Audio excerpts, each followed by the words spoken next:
نقول بسم الله ونصلي على الحبيب. اللهم صل وسلم وبارك عليك يا حبيبي يا رسول الله. تخش بقى على الفيديو الجميل ده.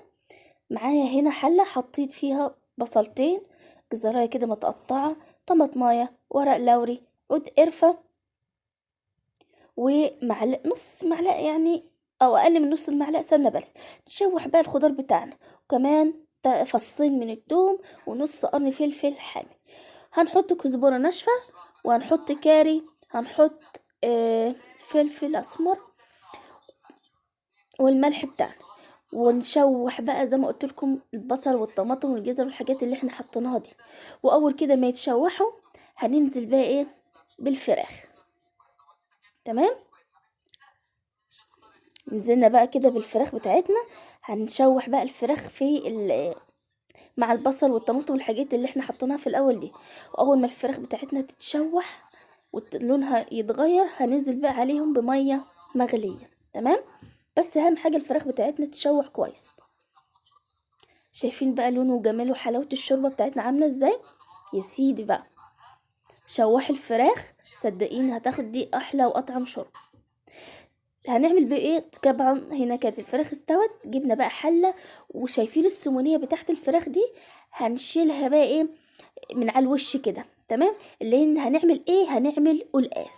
طبعا بعد ما حطينا الشوربة بتاعتنا في الحلة، جبنا 3 فصوص سلام من الثوم، وجبنا ليمونة غسلناها كويس وقطعناها نصين، مش هنعصرها ولا اي حاجة. تمام، نزلنا كده عليهم في الشوربة دي.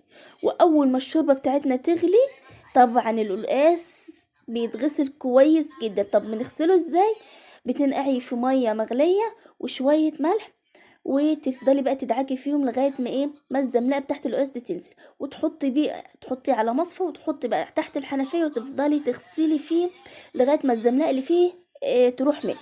تمام، جبنا طاسه، جبنا فيها 5 فصوص من الثوم برضو سلام، ومعلقه زيت او معلقتين زيت، وهنحمر الثوم زي ما احنا شايفينه كده. لازم من اهم حاجه الثوم بتاعنا يحمر. معايا هنا ربطتين من الكزبرة برضو حطيناهم على التوم عشان خاطر يتبالوا كده معايا على النار. تمام، طبعا ايدك فيهم مع التقليب عشان ما تلزقش منك او تتحرق منك. واول كده ما يتبالوا بالشكل ده زي ما احنا شايفين كده، جبنا الخلاط بتاعنا، وهنحط بقى ايه التوم مع الكزبرة دي، وهحط عليهم مية عشان خاطر تمشي بس ايه في الخلاط. بس المية مش كتير، قد ربع مع كوباية مية بس، عشان خاطر او شايفين تمشي بس ايه في الخلاط. هنا كان القلقاس استوى. عايزه اقول لكم ان القلقاس كان زبده زبده زبده، طعمه جميل جدا. تمام، ضربناه في الخلاط فرم ناعم. بس ما تحطش بقى الخلطه دي للقلقاس قبل ما يستوي، لا استني لما القلقاس يستوي. وهنا كان القلقاس بتاعنا استوى، ونزلنا عليه بقى ايه بالخلطه الجميله زي ما قلت لكم. 5 فصوص من الثوم وعليهم ربطتين من الكزبره. واول كده ما القلقاس استوى نزلنا بقى بالخضره دي. مش هسيبهم كتير على النار، يعني 5 دقايق وهطفي. تمام، لان كده كده القلقاس معايا مستوي. هسيب بس الخليط ده يلف كده او في القلقاس، وهطفي عليه النار بعد 5 دقايق. هنعمل جنب منه شوية رز بقى بشعرية. بنحمر الاول الرز، وبعد ما الرز كده يتحمر بنزل عليه آه، بالشعرية. تمام، دي طريقتي في الرز، ودي طريقة بتبقى جميلة جدا.